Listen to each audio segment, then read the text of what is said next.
I'm really excited to introduce our keynote. His name is David Lionheart, and he is an educator, author, and currently living in an artist. I forgot the artist part of that, which is important. And is currently living in Newburgh, New York. Please welcome David to the stage.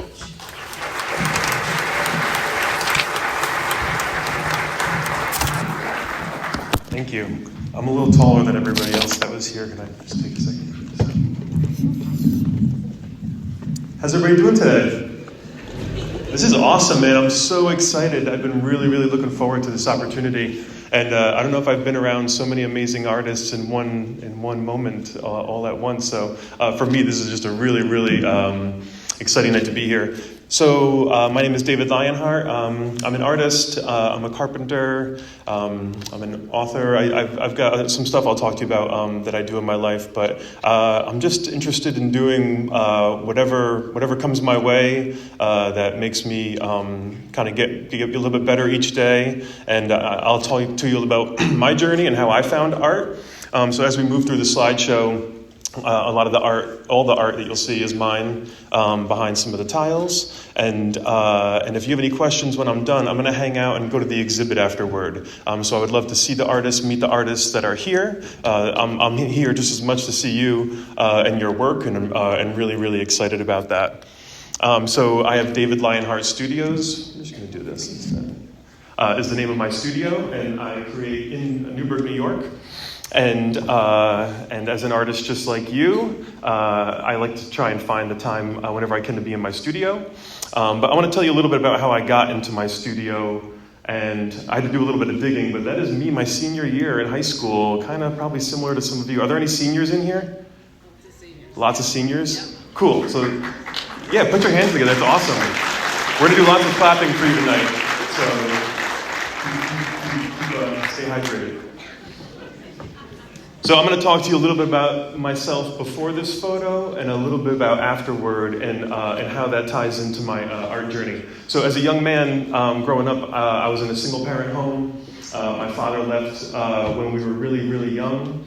And so my mom did an incredible job of getting us through a lot of crazy stuff. We were in extreme financial distress. Go ahead, any moms in the other room here? And we're going to be here all night, man. We're just going to be clapping all night long. I love my mom. She's my rock. So yeah, mom helped out a lot. I was hurt very badly as a child. I was abused by a really bad person. She helped me through that. At the age 12, I lied and said I was 14 and started working at Denny's washing dishes. So I graduated from Walk Hill High School, but I would take the community bus, go to Denny's, wash dishes, sleep in the booth in the back. If anybody's been to the Newburgh Denny's, there's like that back section. They would keep that closed at night. And I would sleep in there and take the community bus back home, go to school, go to sports practice, and then go do it again. So that was tough. And that there was things that go along with that. On the right-hand side is my brother Jonathan. Unfortunately, as a teenager, we lost him to a bout of depression where he wasn't able to overcome. And that was a really tough time for me and for my family and for my parents. And because of him, I kind of made my life mission to make sure that people find hope and find a reason to let their feet hit the floor in the morning. Because I believe that there's something out there for everybody. And I wish I had art in my life back then. And now that I have it in my life now, I realize the power of it. And I'll talk to you a little bit more about that as well. But those tough times make tough people, too. So that's okay, because I'm all right. I'm here. I'm doing good. We're clapping and doing our thing. So even though might have been through something tough or may go through something tough, you can still be made new and beautiful again and still take on whatever's coming your way. And that just makes us stronger, right? Those scars are part of our journey. So I actually went to college. Come on, let's get it. This is awesome, man. I record this in case you don't make the end of this talk. If you want to clap somewhere to get it. I actually came to college in New Paltz, but pursuing education, and I ran track and field for SUNY New Paltz. And I did take an art class, but I took it for the wrong reason. I took it because it was like a 10 o'clocker, and I thought I could get an easy grade. So I did not absorb what I should have been absorbing in that art class, and shame on me. So art bounced off of me a couple times. And it didn't stick until later on in life, and I'll talk a little bit about that. So I became a carpenter out of college, right out of college. I build houses from the ground up, and that was something really important. It taught me work ethic, and while I was doing it, it also allowed me to use my artistic ability that I had inside. And I didn't realize I had it the way I have it now, but knowing how trim should fit on the windows, knowing why we should put a round wall here instead of a straight wall. So I was using those abilities that I didn't realize I had within me in my profession.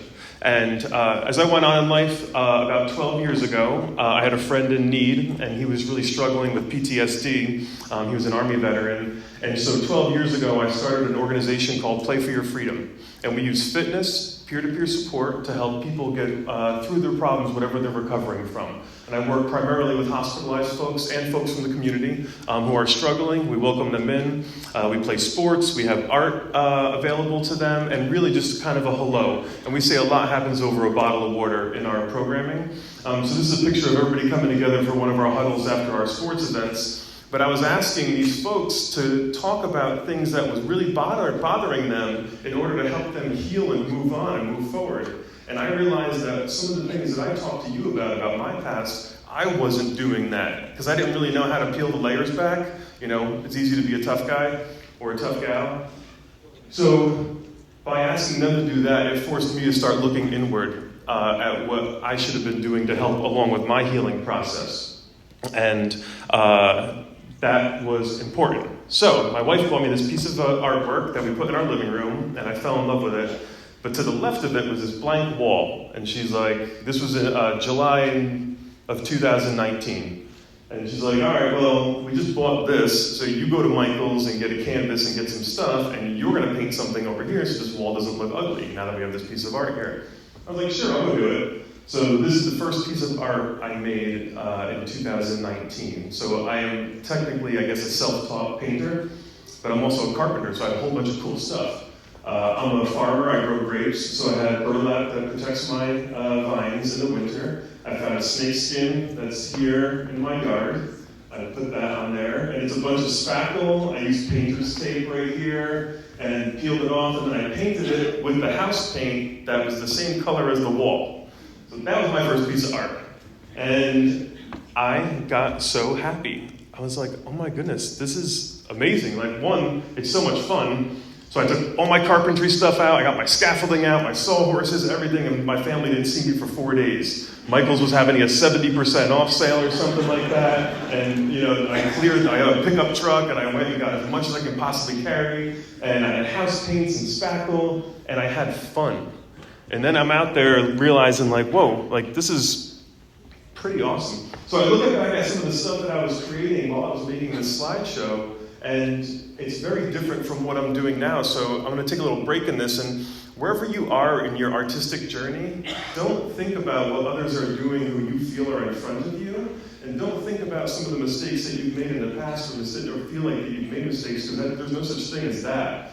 Be in the moment of why you're creating and really appreciate how you're applying your artistic ability to that canvas or behind that camera or through voice or through poem, and save something from that time too. I started keeping something from each creative era of my life, which is a very long one. It's just been since 2019. But tuck something away to remind you of what it felt like to create in that moment. I think that is really, really, really important, and I wanted to tell you that. So I started making these paintings, and I had like 12.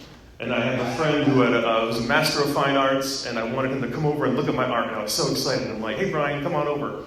And these are large. I guess I have a truck, so this is like 5 foot by 4 foot, and I like creating large art. I was making my own texture panels and my own textile panels and painting and stuff like that. And I'm in there looking at it, like, Brian, what do you think? And he's like, well, I think it looks like crap.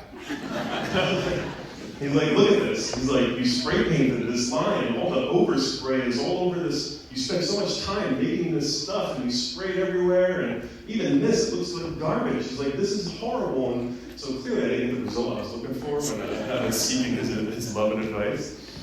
But he taught me something. So even though he told me my art looked like garbage, I went and started thinking about the message behind that, because as artists, and who has art hanging up in the rotunda right now? Is that everybody? Everybody that's here. Cool. So you're going to have people walk through there who love it. You're going to have people walk through there who won't even notice it. And you're going to have people walk through there who have an opinion that might not be the opinion that you want, that you're hearing in the back of your head. And that's okay, because that's the beauty about it. When it leaves my studio, I say it can blow into the Hudson River if it flies out of my truck and then it's gone forever. What are you going to do? Or someone's going to fall in love with it and want to buy it and bring it home. Someone's not going to like it. So I was actually really glad that he criticized me the way that he did, because I needed to hear the message underneath that. And that was about being intentional. If you're going to take your effort and put your emotions and put everything into what you're creating, be intentional about it. Don't let it be accidents. Sometimes happy little accidents happen. I mean, Bob Ross was like the king of that, right? But be intentional about what you're doing. So I went and I repainted over a bunch of my art, and then I went and approached it with intention. And once I found that intention, it gave me a little bit more improvement and purpose, and then I was off to the races. And then I started creating. So Newburgh has an open studios tour, and I thought, I'm going to get on this thing. That's my first show ever. So I painted my garage to look like a gallery, and I hung up all my pieces of art, and people came and checked it out. I thought it was really, really cool. I sold a piece, and I was like, all right, because all this stuff costs something, right? So now I get to put a little money back in the kitty. And it gave me a little bit of sense of feeling of crossing over at that threshold of wanting to pursue having my art in the public eye. And kind of what also comes with that, people telling you it looks like crap, or it looks great, or it's really cool, or I want to buy it. And so this was in September of that year. And then from there, I had hungered down, kept on creating at an unreasonable rate day and night. And I had my first show at Gritworks in Newburgh. And I'm currently the curator of that gallery. So after that show, I was asked to stay on and help pick out all the other artists and be the resident artist in that space. We sold 10 pieces that night. And I had no experience, I had no idea what I was doing, but I knew when I looked around the walls, the things that I saw made me really, really happy. Because I knew the conversations that I was having with all that art. And at that point, I don't know how many pieces I had created, call it 35 or 40 or something like that. Maybe some of them made the cut to be in here. But if I hadn't made that art and had those conversations, then where would that have gone? So it's so important that you take your art, and it can be a place for you to go as an outlet. Also, and the young lady that was here speaking prior about how important the art is to have that conversation and have a place to go for you, and who cares what people think when you bring it out? As long as you're happy with it, that's all that matters. And when I walked around and looked around, it made me feel happy that art was out there. And that was a lot of fun. So I kept on pushing and pushing beyond that. And I like working large, so a lot of those are 5 foot by 4 foot pieces, and my brain just wants to see a giant empty canvas the size of a room and figure out how I'm going to get it out afterward. So I started painting large flowers, and I had never seen a poppy in person, but I was like, I'm going to paint poppies, and I'm going to paint them whatever way I think in my brain I think that they look like, and who cares, because they're mine. So I started painting and falling in love with color and movement and texture.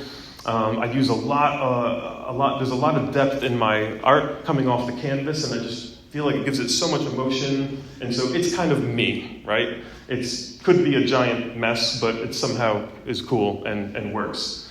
And then I started working with people who were telling me some things that they were going through, and I created a collection based on some folks that were struggling. And then I realized that I could use art to say something without opening my mouth. And so I could take somebody who's afraid to talk to somebody who was willing to talk to me and tell their story through my art and through my sculptures, and not have to say either of us have to say anything.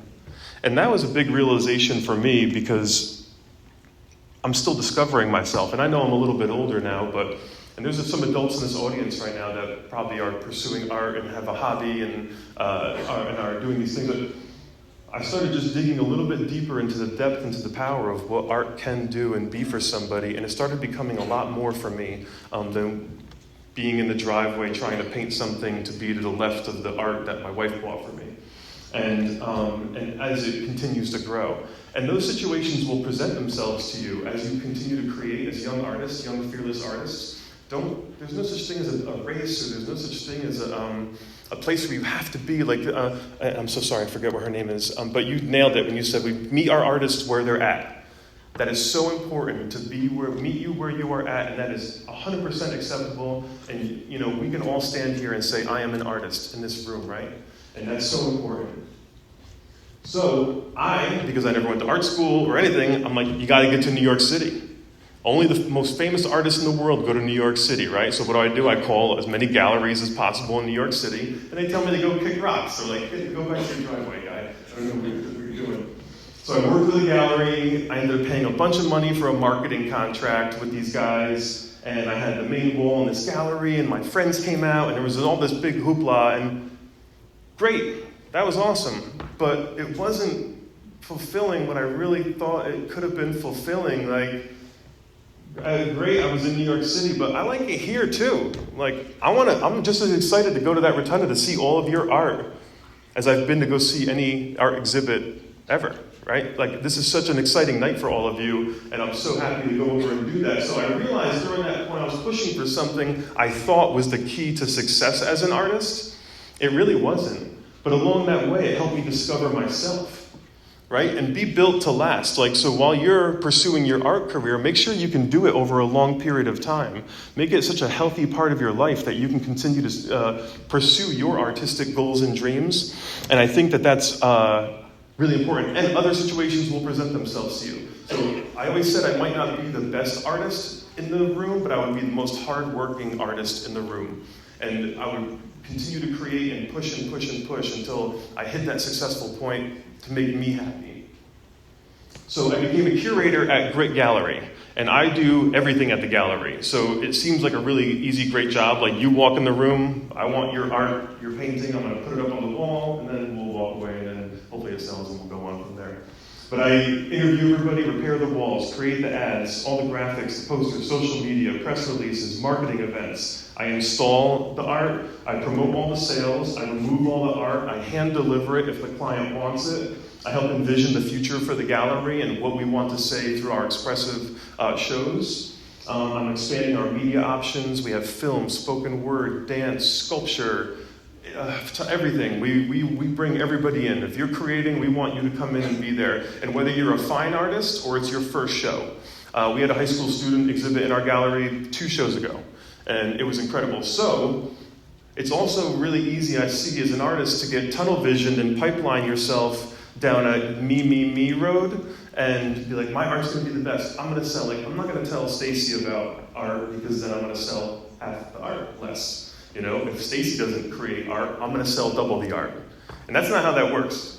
It's a we thing. I did an exhibit with a furniture maker, and we put his furniture, my paintings, and we used his walnut that he built his furniture with to wrap my paintings, and now we were one. And we started working together. So I fell in love with curating because I could meet new artists, network with them, see what they're doing, and sometimes they would talk to me about what I was doing. So network with as many artists as you can. I mean, look, there's 600 people in here. You have networking opportunities like crazy in here to talk to each other and at the event over here and have those conversations and freely speak with one another, because the more of that you do, the greater your artistic bounds will grow. So since I've been curating there, I've done over 20 exhibits, over 67 artists I've exhibited, and then I've had my own personal 29 plus solo shows. And this is a little collage of some of the artists that kind of stood out to me over the years. And that was just a really, really great place for me. But I also like to use the gallery to spread love. So the kids' classes that we host out of the gallery are probably one of my favorite things to do. So creating young, fearless artists, because I'm like an old dude. So I started painting a couple years ago. I wish I was in your seat with the opportunity that you have. So I'm so happy that you are part of this program, and for the teachers and the mentors and everyone who's helped paving the way for all the students in this room, thank you. Because it makes me so happy wishing that I was one of the students in this seat, and you're already ahead of the game. If you've welcomed art into your life in a positive way, you're already ahead of the game. A little bit about me, I've created about 275 works. I've sold about 123. My range goes from 0 to about 6,500 now. And I've donated about 40 pieces of the artwork. And I offer consultation to new exhibiting artists. If anybody has questions about their art or if they're applying to a gallery, I offer my services for free to any artists that are pursuing that space. And all that came in those couple of years from that goofy guy in the driveway painting from the Michaels thing with the house paint and the stuff that he found in the garage. It can happen anywhere and be anyone. There's nobody's got a golden ticket to be a famous artist, and I'm not famous. I'm just really probably the most honored guy to be standing up here sharing this story with you. Any of you can do that, And I also think, and I paint in my basement. So this is a collection here. They were handing out a little piece of art at the beginning. If you didn't get one, we're going to bring some to the art show. But that's when that collection was in its process. So I paint downstairs. That's great. You don't need anything fancy. You can paint at your kitchen table, if your parents say it's okay. Also, I also saw something happen to me while I was creating. When I was prolific, I said at an unspeakable rate, day and night, day and night, day and night. It became unhealthy. I wasn't eating right. I wasn't sleeping right. Like I said, set yourself up so that it's a little bit more of a marathon than a sprint. And sometimes you're going to have to grind if you're getting ready for a show and whatnot. But try and create a standard in your life that has balance. And take care of your bodies and exercise and go in the sunshine. And don't tuck yourself away trying to paint the tree, the best possible tree you can paint. Do that, but do it in a balanced way so that you're not hurting your journey. You want your journey to keep on going because the longer it goes, the greater it'll get, right? Now, I picked this photo because I play sports with folks. We were raising money for a service dog upstate. So I was playing football with a bunch of people, but that gentleman over there, I had some of my art turned into coloring pages and giant coloring pages for people who didn't want to play sports. They can color some of my art, the kids and stuff like that. So for me, this showed balance in this photo. There were people playing sports, then there were people, catching passes, and there were people coloring some of the art. And it was really, really cool. So that was like a balanced day, and I saw this photo, I was like, that kind of ties into what we're talking about. And I put plus on the top because if you're in a certain space of art, if you're in film or photography, painting, sculpting, whatever that is, don't be shy to venture outside of your own zone and use your creativity elsewhere in the community. You have ideas. You have a superpower people wish that they had. And you can go out and use it. And remember, I'm just a regular dude, right? I'm a builder. I'm an inventor. I use my artistic ability to sculpt and create all my own prototypes and tools. I'm a founder of that organization. We use the art to help people recover. I'm a speaker and a coach. Ooh, look at that. My slide got messed up. I'm also not a good tech guy. See? Now I got to use my artistic ability a little bit better next time with the tech. I produced an award-winning documentary talking about invisible wounds within the community that went global. I tried acting a little bit. I was an extra in the HBO film that they shot over at Stewart Air Base over here. I created an athletic clothing line to help benefit cancer patients a couple years ago. That was a big Newburgh Illuminated. I authored a book for a Super Bowl champion, Gary Brown, who became paralyzed after football. I'm not a writer. In fact, we ripped it up halfway through, and I told him to go find somebody else to do it who would do a better job of telling his story. And he told me to just suck it up and keep on writing, and we ended up coming up with a really great product. But I tried it and pursued it because it was a challenge, and I think that the artistic side of me, the way that I wrote, he was really interested in having that. So even if it doesn't work at first, you gotta just keep on pushing. Because I did all those things as an artist, just like you. And I didn't share all that stuff with you because I think I'm better than you. I shared it with you because I am you. You can do anything. If there's another dream alongside the dream for you to create, you can do it. Please pursue it. Do not be afraid. All right, no matter where you are, be proud of what you're doing and work hard.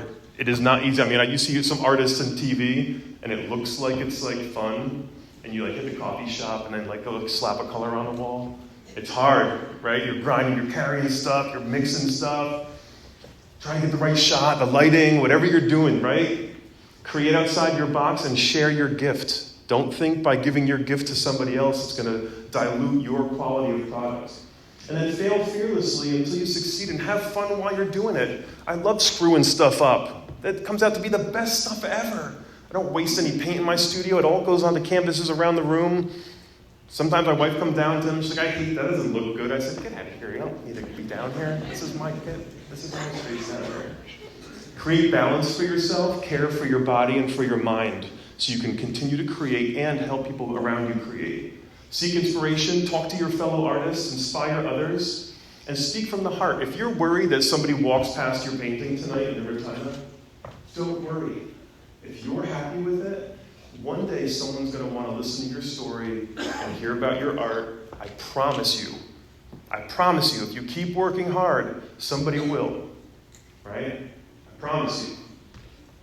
I am so proud of you for the artists that you are today, the ones that you will become, and the ones that when you leave here, you will help inspire. Thank you.